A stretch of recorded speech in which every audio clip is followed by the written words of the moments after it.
Alright, let's get started. So I wanted to go over the problems and my solutions of today's LeetCode problems contest. I did pretty well, better than expected.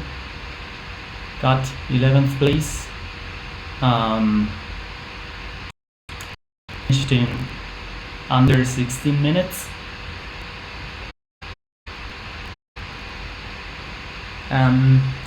So the problems were, I've seen these problems before. I solved them several times and I understand them, so that's why I was able to solve them and code them quickly. So don't get discouraged if the problems seemed hard to you. Difficulty is relative. Just try to learn the solutions, and I'll try to explain how to think about them.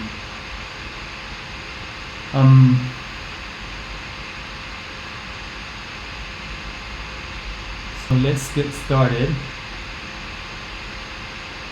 Did you participate, Smart Coder? So this is question 1. Let me share the link.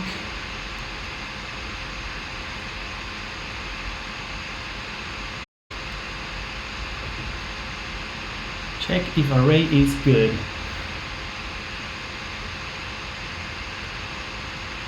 So they give you an array of integers and you want to decide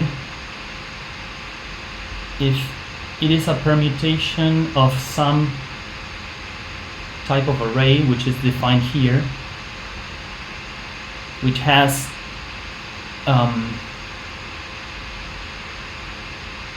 all the integers from 1 up to some n, and then the last one is duplicated.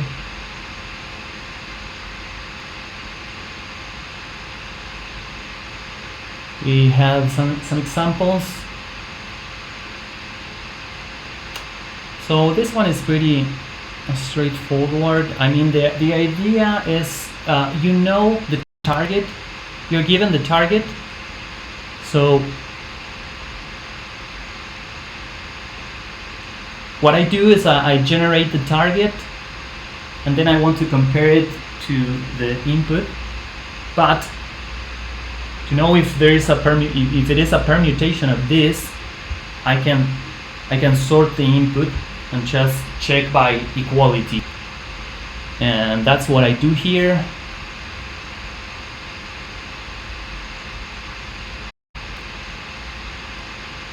It's pretty much a one-liner.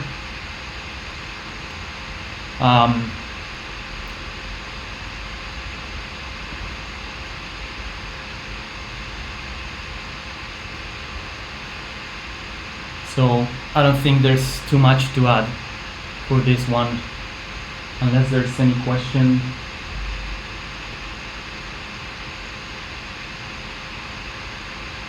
I can share my submissions if anyone's interested.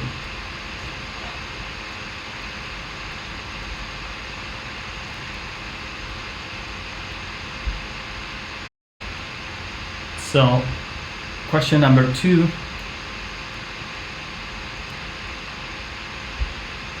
Sharing the link. I mean, I share the link of the contest. So I guess you can get all this information from there. So sort vowels in a string. So believe it or not, this was the question that took me the longest, even though it's more of a program. It's not a. You just have to do what you're told.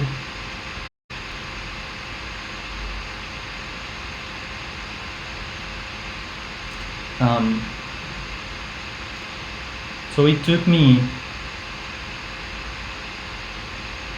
NCC, thank you. So it took me 6 minutes.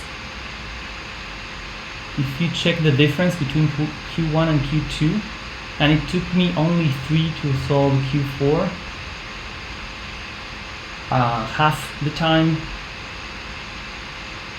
The problem was that on Q2 I wasted a little time trying to think of a short and sweet way to implement it, and then I just went for whatever I could do. It was fine, but the solutions of Q3 and Q4, once you know the idea, they are very short. That's why it took me less time.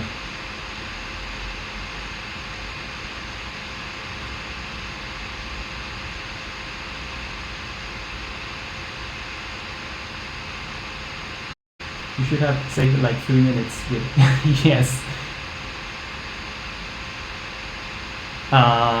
Okay, so what's the question? You need to. So you need to do what the title says. This is like more formal. Sometimes the formal definition of the problem confuses more than it helps, and you can skip it. So yes, I mean,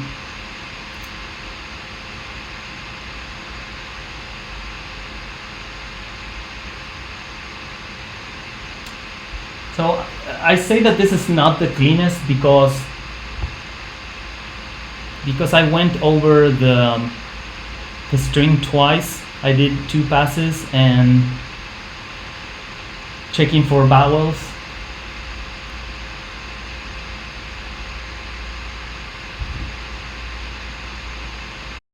And maybe this, I use a PQ, which is maybe overcomplicated. Sometimes I like to use DQs instead of having indices because it's just easier sometimes to forget about indices and just pop. But maybe we can change this. We can go here now that we are not under time pressure. We can. So I noticed that some of you solve it by just extracting the vowels and saving their positions in the string, then sorting, and then putting them back in the string. Let's see what it looks like. So yes, in Python you need to convert. So strings are immutable. So if we're going to then set the vowels in the new position, we need to convert it to a list. And then we want to go over the characters in the string, and if it's a vowel, we want to get first the character. We want to sort this, and then we want to go over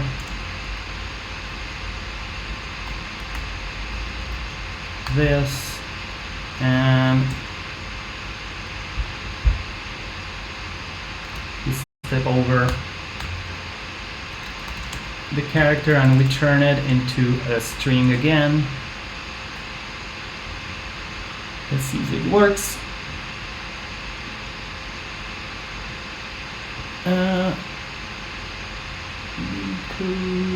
It doesn't work.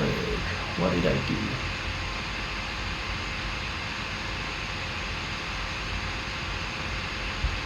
If it's a vowel,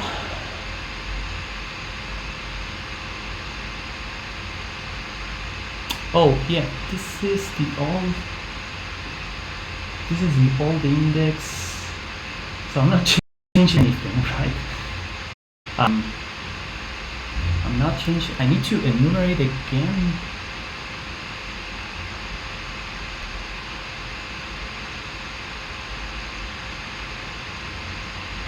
M1, M2, what is that?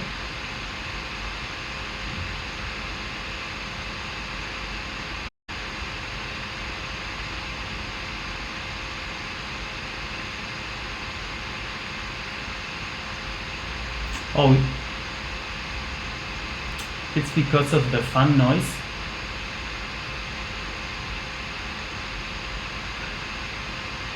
That's what you're talking about? Okay. Yes, I try to keep my laptop farther than the mic, but it's still, I think it was louder before in previous streams. So yeah, I'll think about this code later. I'm not in the mood right now. Let's move on to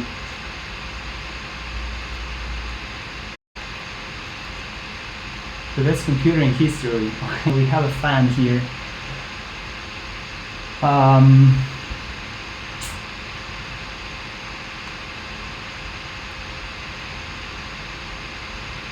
So Q3, visit array positions to maximize score. You are initially at position 0 on the array. You can visit other positions according to the following rules. You are currently in position I, then you can move to any position J. So you can move to the right.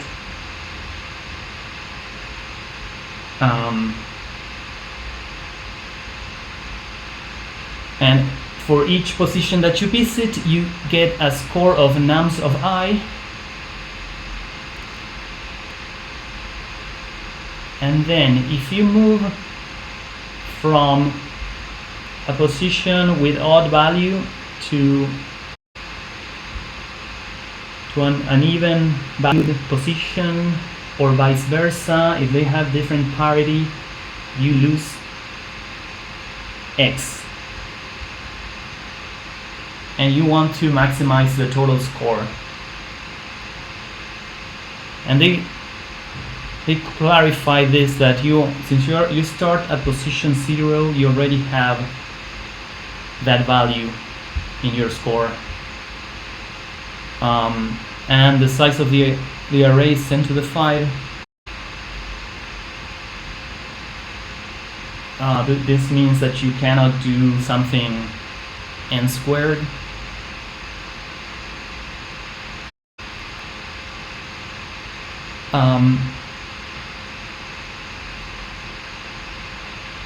So the idea here is to think about,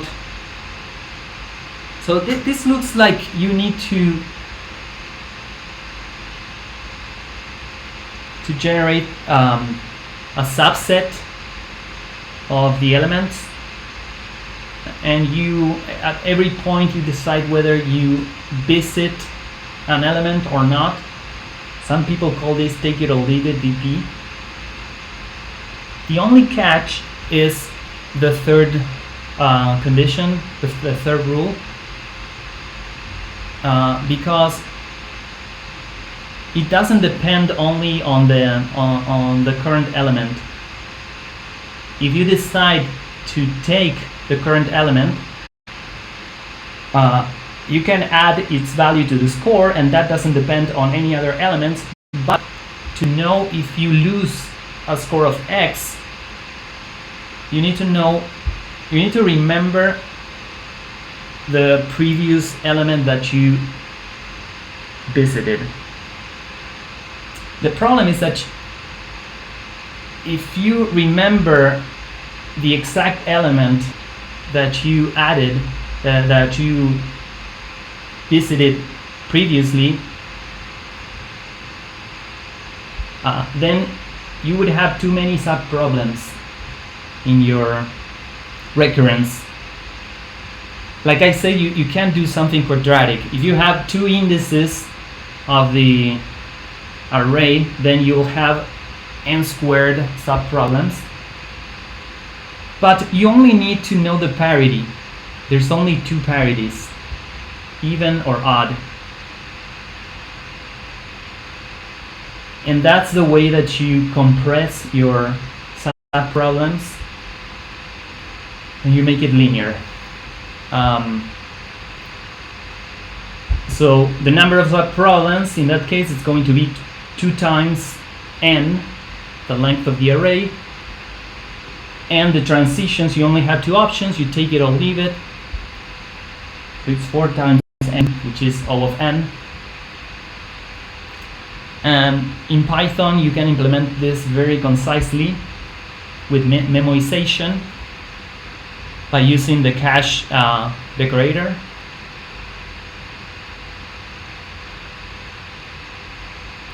And yes, I handled the first case separately. So, like I said, the parameters of the recurrence are the position of the current element that you are considering and the parity of the last element that you visited. So if you finish, then you cannot increase your score. Your score is 0 in that case. And then you have 2 options. You either skip element I, you don't take it, in which case you consider the next one and the parity of the last element stays the same. And then you have the other case where you take it, and in this case you update the parity. Now it's the parity of the element I. You add nums I to your score, and then you have to subtract x, but only if the parity is different. This can be simplified. I did this quickly. You don't need to do the reminder mod 2 twice.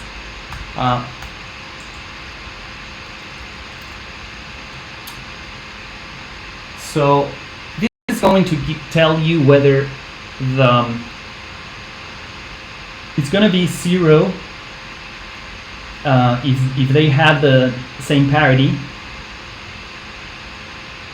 If nums I has the same parity of the last element that you added, and 1 otherwise.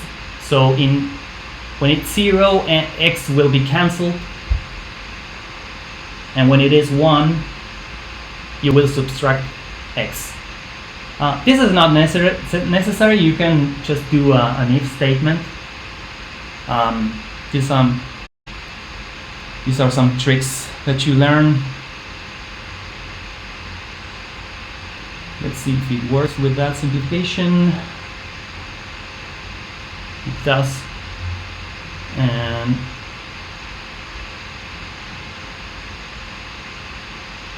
And yes, I think the only observation that you need is to realize that you can compress the state of your DP by by remembering only the parity and not the value or the index. And because either the value or the index are pretty big, but the parity is only 2. That's like a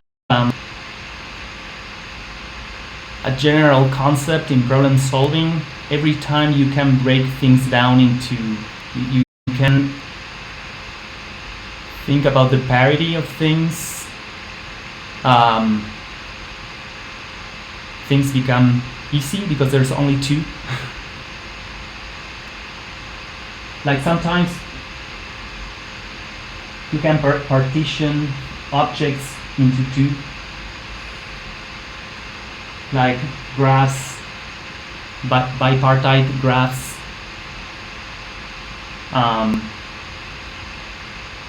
and then maybe paths in graphs become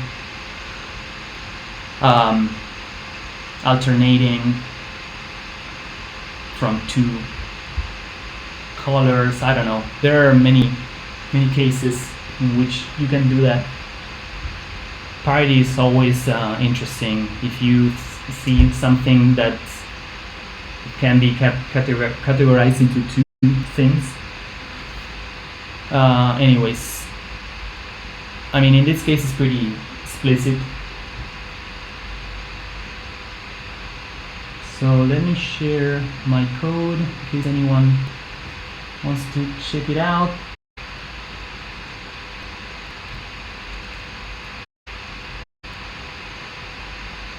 So remember that this is kind of ugly.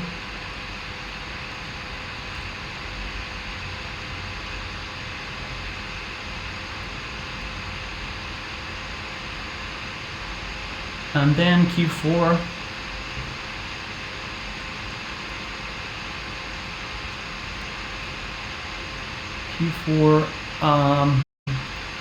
Q4 this time is a medium. And again, it's a. So let me.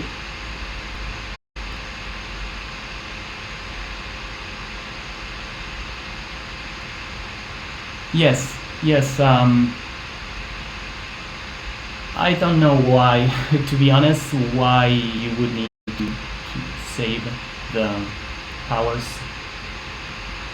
It never crossed my mind, but anyways, let me first explain the problem.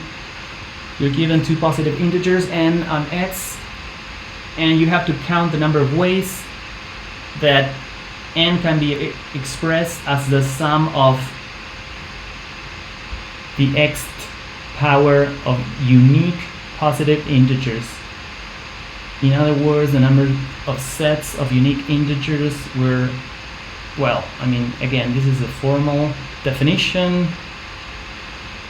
Also, don't remember whenever you say this, they say this, you have to return mod. Usually it's the same number. I immediately wrote down this so that I did not forget. It's very easy to forget. I mean, especially if you don't have any example, you have small examples, then you can miss it. And okay, here you get some examples. And yes, again, like in the problem, the previous element, this is even more straightforward, take it or leave it DP, because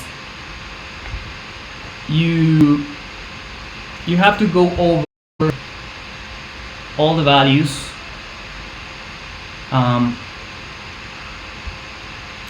So x can be 1. So that means that at most the terms can be n when x is 1.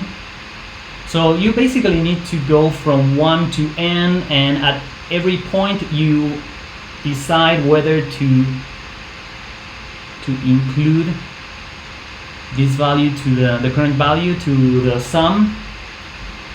And when you include it, you can subtract it from n, and you have another sub-problem of the same kind.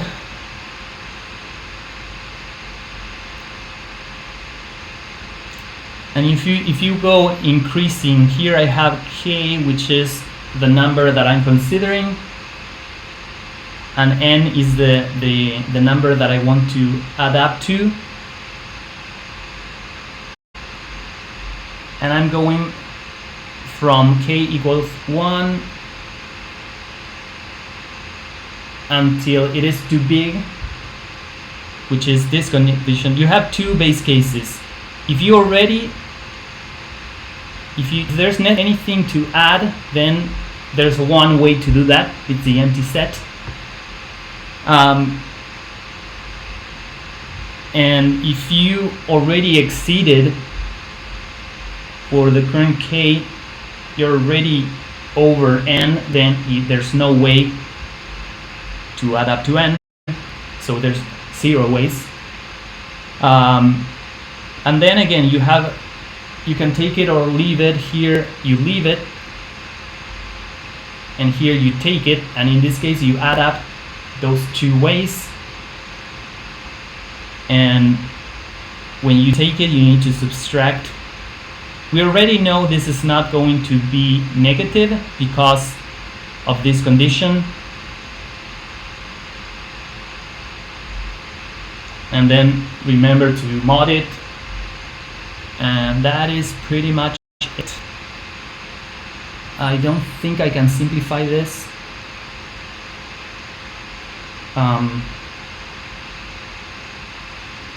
Not really,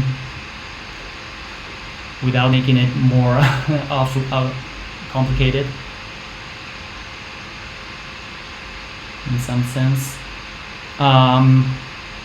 So yeah, I strongly recommend people to, when they're trying to come up with a VP solution, or maybe even in general, try to break things down in simple steps. Like, first try to think about the recurrence relation here. Forget about memoization, forget about the bottom-up approach and in what order you compute the values. Just think about a formula, which is basically, I mean in this code it's pretty, since it is very concise, the code corresponds with pretty much with a mathematical formula, but sometimes that's not the case. You need to do a few things, but the concept is to try to first focus on what you want to do, and then then focus, when you are thinking about the code and the implementation, then think about how to do it. I see many people who are getting confused about implementation details before they have an algorithm, before knowing what to do. And it's pretty painful to see. They're making their life harder that way. So remember, first think about like the idea, think about more in terms of math. Think about like sets, multisets, like abstract concepts, and then worry about how what data structures in your language you will use. Sometimes you need to do those separations. I mean, if the program is very easy, maybe you can do it all together, but if it's hard, it pays off to be more methodical and separate them.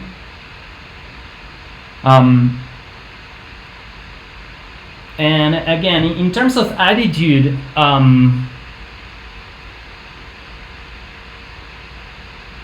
so I think I see many people who get discouraged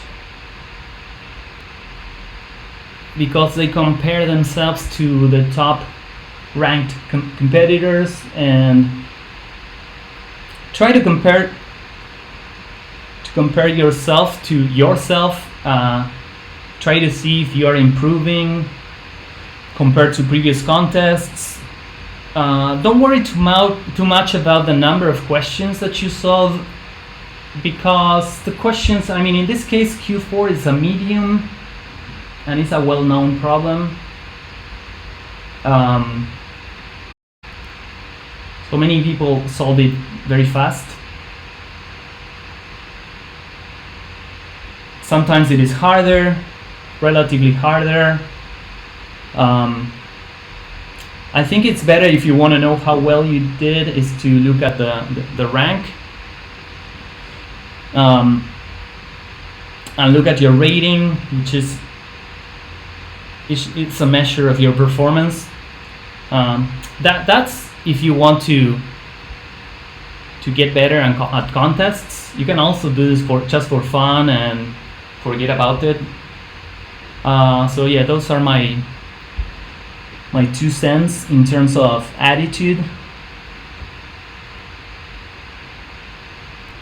So yes, I think that's all I have for now. So if you don't have any questions, I'll finish the stream. Maybe I'll stream again tomorrow, we'll see. So thanks for watching and see you on the next one. Contest bots. Oh, you mean, yeah, I did not record my participation. Yeah, I might do that in the future. I thought about it. I'm aiming to a different kind of content.